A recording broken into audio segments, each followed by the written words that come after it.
Selamat datang kembali. Hari ini kita mau coba bergulat dengan satu kata yang kayaknya menghantui kita semua deh. Sukses. Kata yang besar ya. Besar banget.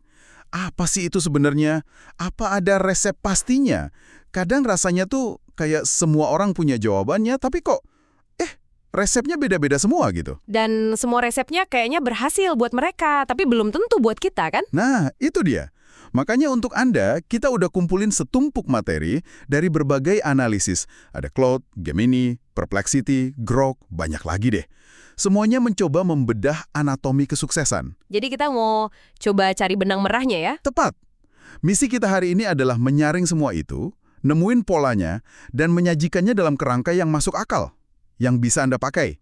Yuk, kita bongkar sama-sama. Oke, mulai dari mana nih? Oke, kita mulai dari fondasi paling dasar. Ada satu hal yang semua sumber tanpa perdebatan setuju. Sukses itu definisinya sangat personal.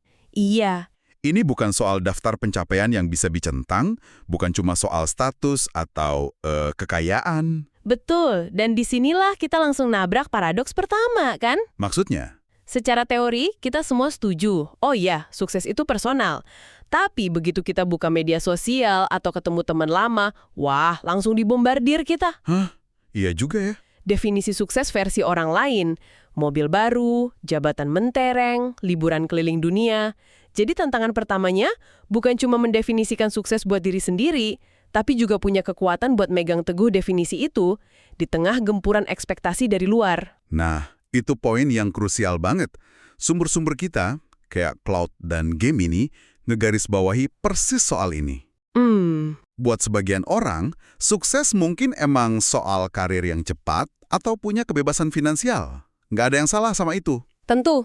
Tapi buat yang lain, artinya bisa benar-benar beda. Mungkin soal menciptakan karya yang membanggakan, membangun keluarga yang harmonis, atau sekedar punya waktu buat hobi. Dan salah satu sumber kita, Copilot, itu ngerangkumnya dengan kalimat yang menurut saya kuat banget. Apa tuh? Sukses adalah menjadi versi terbaik dari diri sendiri. Wah, Kedengarannya klise ya, tapi kalau direnungin, ini ngubah total arena permainannya. Fokusnya jadi bukan lagi apa yang saya punya, atau apa kata orang, tapi geser jadi siapa diri saya. jadi pertumbuhan internal ya, bukan validasi eksternal. Tepat, pergeseran fokus ini adalah langkah nol. Langkah yang nentuin segalanya. Oke, jadi katakanlah kita udah berhasil nih nyetel kompas internal kita. Kita udah tahu utara kita itu apa. Oke, Sekarang, ayo kita lihat mesin penggeraknya. Apa yang harus terjadi di dalam pikiran kita buat mulai gerak ke arah sana? Nah, disinilah semua sumber nunjuk ke satu hal. Kekuatan pola pikir dan sikap. mindset ya. Betul. Konsep yang paling sering muncul hampir di setiap analisis adalah pola pikir bertumbuh, growth mindset. Ah, iya. Keyakinan bahwa kemampuan dan kecerdasan kita itu bukan harga mati, tapi sesuatu yang bisa ditempa. Bisa dikembangin lewat usaha dan dedikasi. Yang menarik dari growth mindset ini, gimana ia mengubah hubungan kita dengan kegagalan. Oh, iya. Kalau kita punya fixed mindset, percaya kemampuan kita ya segitu-gitu aja, kegagalan itu rasanya kayak vonis final. Ya, emang saya nggak bakat, Titik. Selesai. selesai.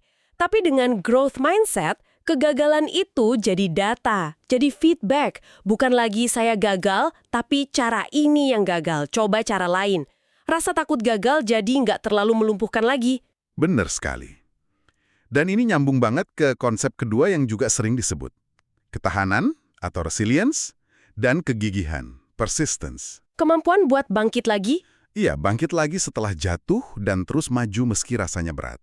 Bahkan, salah satu sumber dari Grok punya akronim yang brutal tapi jujur banget. Katanya, untuk sukses kita harus bisa melewati CRAP. CRAP? Saya suka akronim itu. CRAP. Akronimnya itu singkatan dari Criticism, Rejection, Assholes, and Pressure. Wow.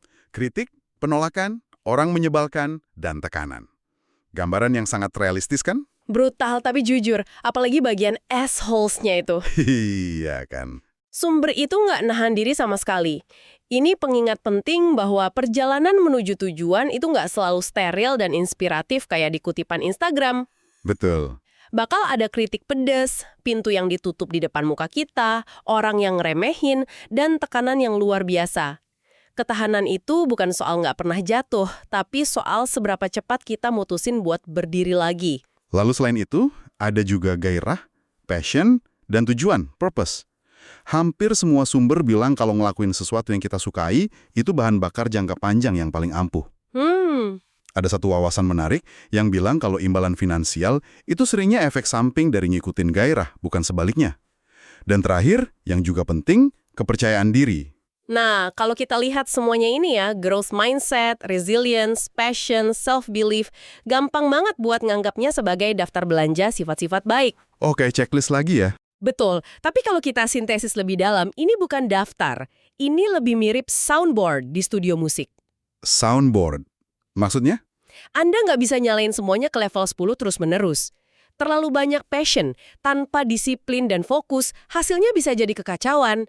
Terlalu banyak resilience tanpa mau nerima feedback yang benar, Anda cuma bakal terus-terusan ngebenturing kepala ke tembok yang sama. Itu bukan gigih, tapi keras kepala jadinya. Nah, itu dia. Wah, analogi soundboard itu pas banget. Jadi kuncinya bukan sekedar punya semua sifat ini, tapi tahu kapan harus naikin volume gairah dan kapan harus sedikit ngecilin ego buat dengerin kritik dari CREAP tadi.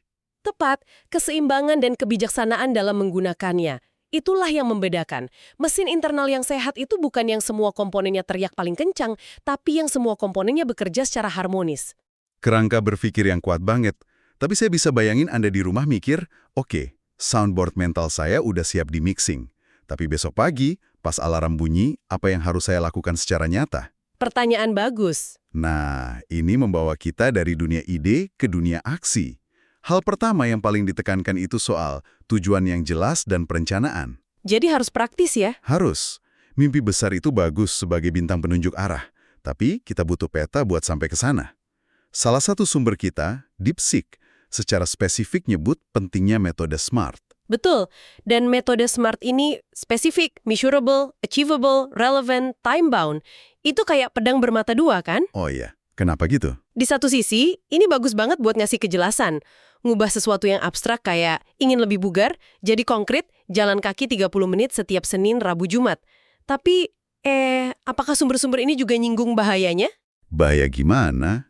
Kadang orang jadi terlalu kaku sama target time-bound-nya. Saking kakunya, mereka jadi kehilangan fleksibilitas pas ada peluang tak terduga muncul di tengah jalan. Mereka jadi fokus ngejar target, bukan lagi ngejar tujuan besarnya. Poin yang bagus.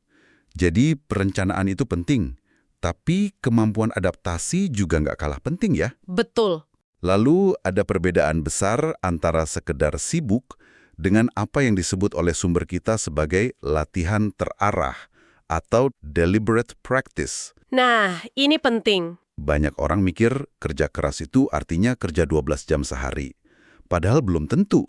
Bisa jadi 1 jam latihan terarah jauh lebih efektif. Jauh lebih efektif. Bayangin bedanya antara orang yang main piano 1 jam mainin lagu yang udah dia kuasai, sama orang yang cuma 15 menit.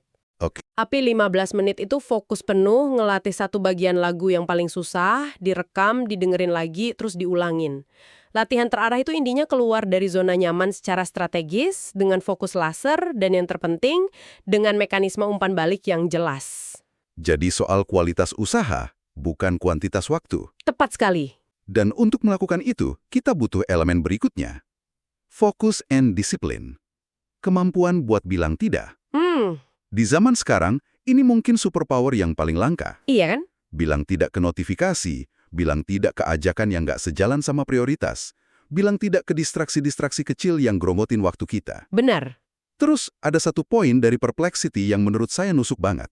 Kemampuan untuk menunda kepuasan, delaying gratification. Ah, iya. Ini inti dari disiplin, ngorbanin kesenangan kecil hari ini demi imbalan yang jauh lebih besar di masa depan. Dan semua kebiasaan ini, perencanaan, latihan terarah, fokus, menunda kepuasan, kuncinya ada di satu kata yang disepakati semua sumber, konsistensi. Konsistensi. Konsistensi selalu mengalahkan intensitas. Ini kan intinya soal efek bola salju, ya. Tindakan-tindakan kecil yang Anda lakukan setiap hari yang kadang rasanya sepele dan gak ada gunanya, justru kalau ditumpuk-tumpuk, dampaknya dalam setahun bisa jauh lebih dahsyat.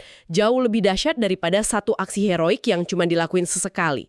Perjalanan ini maraton, bukan lari cepat. Oke, kita udah bahas banyak soal apa yang bisa kita kontrol dari dalam ya. Pikiran kita, tindakan kita. Tapi kan kita nggak hidup di dalam gelembung nih. Benar. Selama ini kita bicara seolah-olah ini pertarungan solo. Saya jadi penasaran, dari semua sumber ini, seberapa besar sih peran lingkungan dan orang lain dalam perjalanan ini? Oh, itu ternyata besar sekali. Ya, Besar. Hampir semua sumber Cloud, Gemini, Grok sangat menekankan pentingnya sistem pendukung dan komunitas. jadi punya support system itu penting ya? Penting banget punya orang-orang di sekitar Anda yang percaya sama Anda, yang bisa diajak bicara pas lagi sulit. Itu ternyata bukan sekedar pelengkap, tapi komponen krusial. Ini bukan cuma soal punya teman curhat berarti ya? Bukan, koneksi yang bermakna itu ngasih 3 hal. Dukungan emosional pas kita jatuh, perspektif baru pas kita buntu, dan seringkali ngebuka pintu peluang yang nggak pernah kita duga. Masuk akal. Tapi ini juga berarti kita harus proaktif. Bukan tentang nunggu orang baik datang, tapi tentang secara sadar membangun lingkaran pertemanan yang mendukung. Dan yang sama pentingnya, secara sadar menjauhi lingkungan yang toksik. Atau yang terus-terusan meremehkan mimpi kita. Lan. Dan salah satu bagian dari lingkungan itu yang disebut secara spesifik oleh Gemini adalah peran seorang mentor. Betul. Seseorang yang udah pernah jalan di jalan yang pengen kita tempuh. Betul. Mentor itu jalan pintas yang legal. Jalan pintas yang legal? Iya, mereka bisa bantu kita lihat lubang-lubang di jalan sebelum kita keprosok ke dalamnya. Mereka bisa hemat waktu, energi, dan sakit hati kita dari kesalahan-kesalahan yang nggak perlu. Nah, ini pertanyaan yang dari tadi ada di kepala saya. Dari semua sumber ini, ada nggak yang jujur ngakuin peran keberuntungan? Keberuntungan? Ya, soalnya rasanya klise banget kalau semua dibilang murni 100% kerja keras. Apa kata mereka soal itu? Ada. Dan ini penting supaya kita nggak naif. Beberapa sumber kayak Gemini secara jujur ngakuin bahwa faktor kesempatan dan bahkan keberuntungan ada di tempat yang tepat pada waktu yang tepat, itu ikut main. Oke. Tapi mereka nggak berhenti di situ. Pengakuan ini bukan alasan buat jadi pasrah, saya nggak beruntung. Justru sebaliknya. Konsepnya adalah kita bisa memperluas apa yang disebut permukaan keberuntungan kita. Memperluas permukaan keberuntungan. Maksudnya gimana tuh? Gini, dengan terus belajar hal baru, Anda jadi bisa lihat peluang yang tadinya nggak kelihatan. Dengan bangun jaringan yang luas, Anda nempatin diri di lebih banyak percakapan di mana peluang bisa muncul. Jadi proaktif juga ya? Proaktif. Dengan mencoba banyak hal, Anda ningkatin probabilitas salah satunya bakal beruntung. Jadi, meskipun kita nggak bisa ngontrol kapan petir keberuntungan nyambar, kita bisa masang lebih banyak tiang penangkal petir di ladang kita. Kita bisa bikin diri kita lebih beruntung. Oke, ini gambaran yang lengkap banget. Mulai dari fondasi, mesin internal, aksi nyata, sampai faktor eksternal. Jadi, apa artinya semua ini bagi Anda? Coba kita rangkum ya. Kalau kita coba rangkum resepnya, kira-kira gini. Pertama, definisikan dulu panggung Anda. Apa arti sukses bagi Anda secara pribadi, bukan menurut standar orang lain? Itu nomor 1. Kedua, siapkan musisinya. Bangun kekuatan dari dalam lewat soundboard mental tadi. Pola pikir bertumbuh, ketahanan, gairah, dan lainnya. Oke. Ketiga, mainkan musiknya. Wujudkan itu dengan aksi nyata yang konsisten dan terarah. Dan terakhir, pilih penonton Anda. Kelola lingkungan dan komoditas Anda untuk mendukung pertunjukan itu. Sebagai penutup, ada satu paradoks menarik yang disorot oleh salah satu sumber kita yang ngutip Harvard Business Review. Paradoks apa lagi nih? Paradoksnya gini, pencapaian kesuksesan eksternal, uang, jabatan, popularitas, ternyata nggak berkorelasi langsung dengan kebahagiaan atau kepuasan batin. Wah, itu dalam. Ada banyak banget orang yang berhasil sampai di puncak gunung, cuma buat nyadar kalau mereka mendaki gunung yang salah. Dan itu menegaskan lagi betapa krusialnya langkah pertama tadi ya. Betul sekali. Memastikan kompas internal Anda udah nunjuk ke arah yang benar-benar berarti buat Anda. Ini membawa kita ke sebuah pertanyaan terakhir yang mungkin bisa Anda bawa pulang dan renungkan. Silahkan. Jika kesuksesan sejati bukanlah tentang tiba di sebuah tujuan akhir, melainkan tentang kualitas perjalanan itu sendiri dan pertumbuhan kita di sepanjang jalan, mungkin pertanyaan yang perlu kita ajukan pada diri sendiri bukanlah apa yang harus saya lakukan untuk sukses, tetapi ingin menjadi pribadi seperti apa saya dalam proses menggapainya.